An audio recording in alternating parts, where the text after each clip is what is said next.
So season 14 is honestly a bit forgettable and just okay. There's still retcons. There's one big one in the end, and then there's a few throughout sporadically the season. Not a very memorable season. Not garbage or trash like season 12. Above average, below average type season. Pick up where Dean Michael, I'm gonna call him Dean Michael. He's going around the earth to find them and torturing them and whatnot. He talks to Sister Joe about how less angels there are on this earth, and he basically just talks her down. Sam has a beard. That's like a big thing. There's this new demon, new like Crowley demon, who doesn't want to act kind of charming, but he is put on this facade because they need a new king. Lucifer's gone, Asmodeus is gone. The demons, they need a new king or queen. You know, they propose that Sam would be king. Obviously he doesn't want to. So then there's actually this cool sort of bar fight scene where Dean just kicks every demon's ass. Mary and Bobby comes up. Jack is again weak because his grace was stolen from Lucifer, so he's human now. But later on we will find out the consequences of that. So then Dean Michael's deciding to make an army out of monsters, and so he's putting his grace into other monsters. Sister Joe's even calls Sam for help, but that goes nowhere. Oh, and goddamn, I guess this is one of the dumb retcons or dumb reason as to why a certain character or actor will return. But Nick,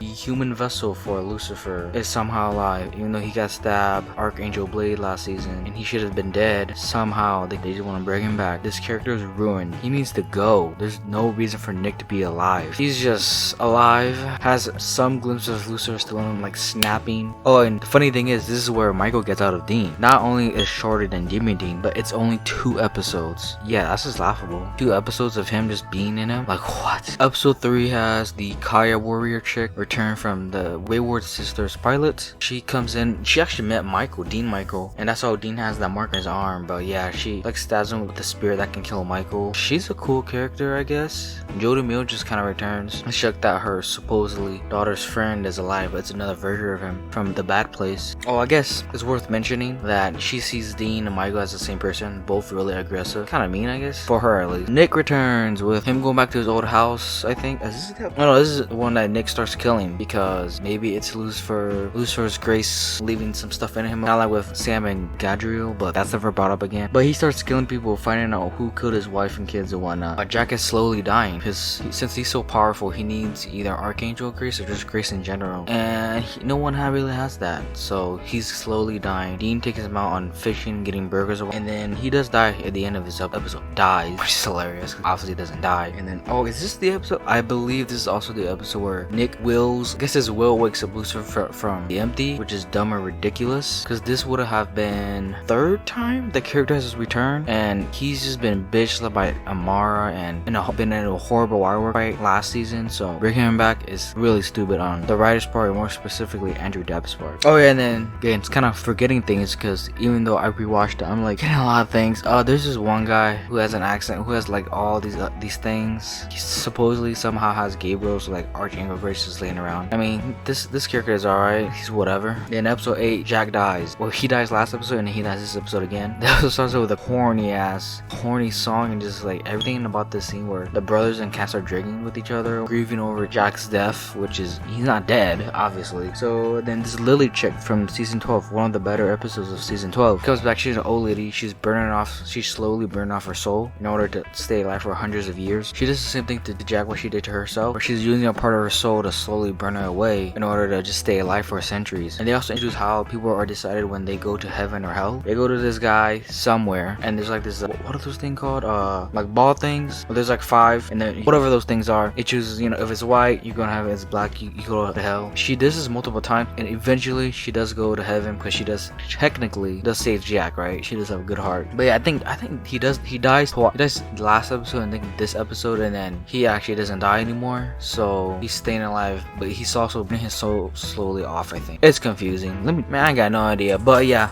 Also, he's in heaven. Yeah, he's in heaven. He meets his mother. The MD's coming for him. Cass makes a deal with the MD to leave him, take him instead. That is dropped. That has not been picked up yet in the next season, the last season. So this is another drop storyline. It's cool seeing Garth back in episode 9, the mid-season finale. 9 and 10, another version on the Michael and another Mitsu is just creating more armies. Garth just happens to be one of them. He's a spy within, but little does he know, if he swallowed the grace of Michael, he hears and sees what Garth says. So Michael just has a super upper hand here. And what the boys are gonna do, first they get the egg from Ketch. Goddamn character Ketch is useless. He is awful. They need the egg for him from what they introduced in season 12. While they ask Kaya for a spear. They both get it. However, Jack and Sam, they meet Michael first. Michael destroys the egg, and then they go on top of this building where they're about to kill Michael, but however, Dean slowly is being dizzied, and Michael goes back into Dean. Michael breaks the spear. Turns out Michael was playing the long game. This is all an elaborate plan for Michael himself. He even does like the snap from Thanos Infinity War, because this was like after Infinity War, so I'm assuming there's like, hey, let's just do that as well. So since Michael has defeated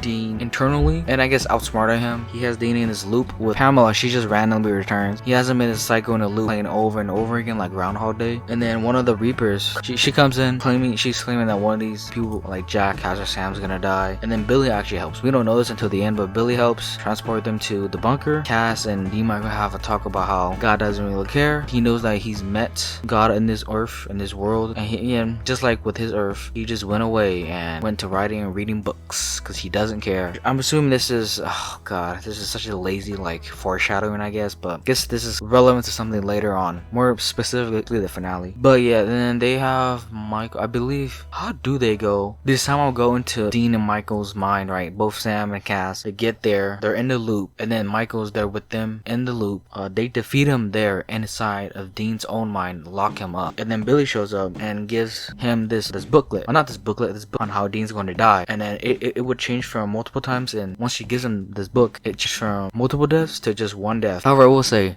Michael, boring as hell. The way they use him, man. 2 episodes in, he leaves. He's back for the mid-season finale. He wins technically in the finale, and in the mid-season premiere, he gets defeated. What the hell are they doing? This is supposedly Michael from the other world. He sucks. Honestly, he sucks. We got Nick back again. The fact that he's even alive is just annoying, but he's going around killing people. I believe this is the episode where they retcon the fact that Lucifer specifically chose Nick and his family, which is kind of dumb, because I like the idea of the fact that anyone who was just super depressed and down on any day, Lucifer would, get to them and convince them to say yes, but apparently, nope, they chose Nick because it's Mark Pellegrino playing the character. This demon named Abrix or whatever, or like did it, goes around killing people. Their mother's involved, Donna's involved. While that's happening, Dean is building this like coffin, because when he saw from the book from what Billy gave him, he built this coffin with 4 angel and archangel wardings. He can lock himself up because Michael's still in his mind. So that's his plan, by the way. He doesn't tell anyone. His mom knows eventually, and Sam eventually finds out as well. But yeah, they defeat Nick because he's a goddamn human. I guess he's technically another human villain, which I guess people only like because it's played by Mark. No, he shouldn't be alive in the first place. Doesn't make sense. He goes to the cops or whatever. But then I believe he immediately gets out. 13 is the 300th episode. Again, this is the best episode. They've reached 300, which is again something Eric Kripke and none of the people involved with the show never expected. It's just like, well, it makes sense when you think about how the way its budget, 2 main casts, which is really cheap, and it being on CW, and with the way they make money, not based on live views but on their app and website, makes complete sense. But 300, a lot of episodes, and a very emotional one, very good one. John returns. So they find this pearl. First of all, it starts off like a filler episode with these annoying kids. Don't like any of these kids. And then they find this pearl. Dean touches it, and which is what he truly wants. Wants his family back. He brings Jean back from like the past. And even though he's old as hell, they catch him up on some things. Him and Mary catch up. Sam and Dean, they go to the unusual places, and those people at those places don't recognize them. Apparently Sam's like a teacher, a professor, and Dean is still hunting, I think. I might get that wrong. So they have to put John back because, with him being here, there's like a ripple effect, and many of those effects are Cass and Zachariah back together. Zachariah's alive, Cass is reformed, he's not thinking free will or any of that bullshit. He's a scary, powerful angel, which is what he should have been for like the past 7 seasons. Yeah, they find him, they find the Winchesters, they cause some problems, they kill Zachariah again, he's back, and they kill him again. I'm assuming just for that Constantine joke. He does that sigil thing, Cass goes away, tells them that both their parents, that John needs to go, they have one last meal, and then everyone starts crying. It is very emotional. John's back, he's proud of his boys and whatnot, and then things slowly fade and go back to normal. And then the year is 2005, where John is 2003, he's in the Impala, and like one of the boys call him, he said that had a weird dream. Yeah, just really good. Not as good as the 200 though. That 200 had a lot, it was just a lot of fun. This one's fun and very emotional as well, but 200 though, it seemed like they were honoring the past season. This one felt more contained, more of a love letter to longtime fans, which is good. So Michael gets defeated in a filler episode. Just want to point that out, episode 14. So we have this snake venom guy, which is what boys Cass and Jack go towards for like a majority of the episode, and then the last like 15 to 10 minutes they turn it into a story episode.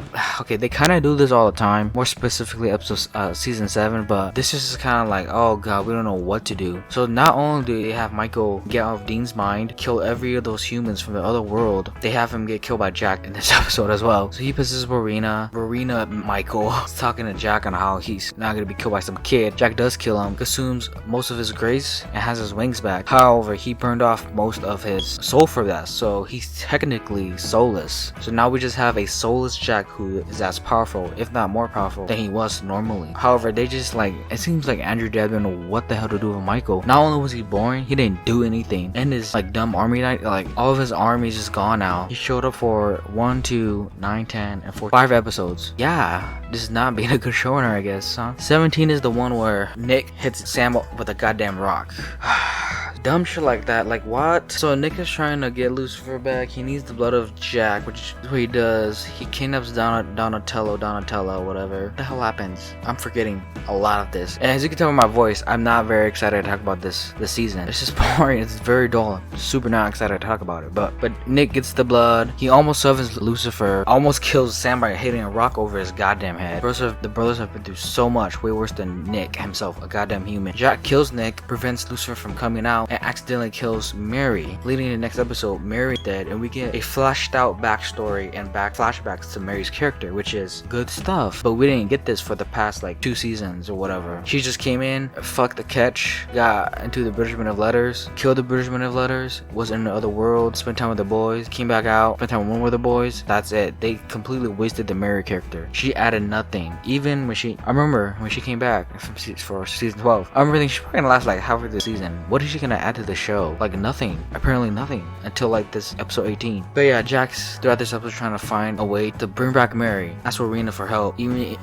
if he doesn't understand what's going on because he's soulless. This is for empathy. However, he's trying. So Mary doesn't come back. It's actually a surprisingly good episode. 19, where Lucifer or Mark Pellegrino again finding a way to bring him back to be in Jack's mind, which is good. What they should have done at the beginning of the season. Lucifer's in Jack's mind, playing games with him. Dean's very gung-ho on killing Jack, so they killed his mother. Sam's very in the middle, and Cass is like, no, we gotta save him. We can't kill him. So you got all sides to this whole story on how to deal with Jack. Angel chick that Cassiel likes talking to, she wants to use Jack for evil, so Cassiel kills her. And probably the worst acting that Jensen and Jared has ever done, convinces Jack to go into the coffin and lock him up. Jack doesn't like it. Lucifer convinces him to just break out, and he breaks out, and that leads into the finale, which Jack doesn't hurt them, pushes them back. He goes to Kelly's parents. Kelly's parents aren't dumb, so they ask them what they did to her daughter, and then it just doesn't believe the house. He told her to stop, basically. Oh, by the way, this finale is bullcrap as well. He goes on a street or something and says, don't lie, and with him being as powerful as he is, him yelling don't lie has every human don't lie. So there's like this office scene where Sam and Dean can't lie to each other, and then people fighting because they're being too honest to the point where there's chaos going on. This somehow convinces God Chuck come in, and so he's introduced last 20 minutes, talks to the boys. They're being honest, so Dean doesn't like the fact that he's just kind of snarky and playing music, and then he just turns it off immediately, that everyone doesn't lie. And he created lies because in order not to create too much chaos, because people sometimes lying is good. And then he creates this gun out of his ass, aka not God or Chuck, Andrew Dabb, called the Equalizer, that can kill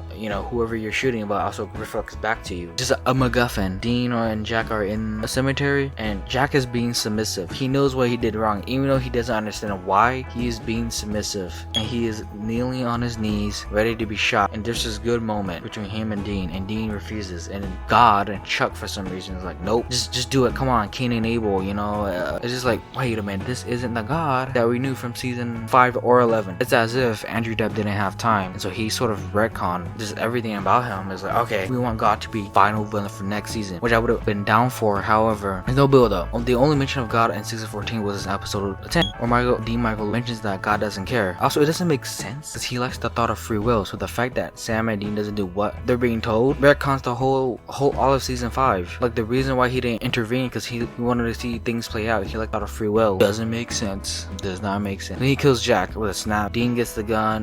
Sam gets the gun, shoots God, hits himself. They have a bullet within them, and then he ends the world in quotation marks, more specifically just his town. And then it is a cool moment where all the ghosts and zombies are coming out. It ends with the Motorhead song God Was Never Your Side, which is awesome, jumping on Cass and the brothers. But yeah, that's how it ends, with God being retconned, being the final villain. Again, cool concept, would have been down with it, but there's no build up, sadly. Season 14 overall is boring and dumb. Yeah, a lot of stupid things happening. Not awful, it is definitely near below the bottom of the list. It's just again, I don't want to like hate on Andrew Dabb, or I'm not attacking Andrew Dabb, but I just don't know what's going on behind the scenes. Maybe it's super hectic trying to create like stories for a 20+ episode season show, but which probably is. But Eric Kripke did it, Sarah Gamble did it to an extent, and Jeremy Carver did it, and he's just not doing a good job, I guess, huh? But yeah, see Supernatural season 14. I'm probably watching it, which I don't know why I did. It's super recent. I'm gonna do the same thing for the first 13 episodes of the next season. It's okay. Let me know what you guys think in the comments down below. Thank you for watching. This is so boring. You can tell from my goddamn voice.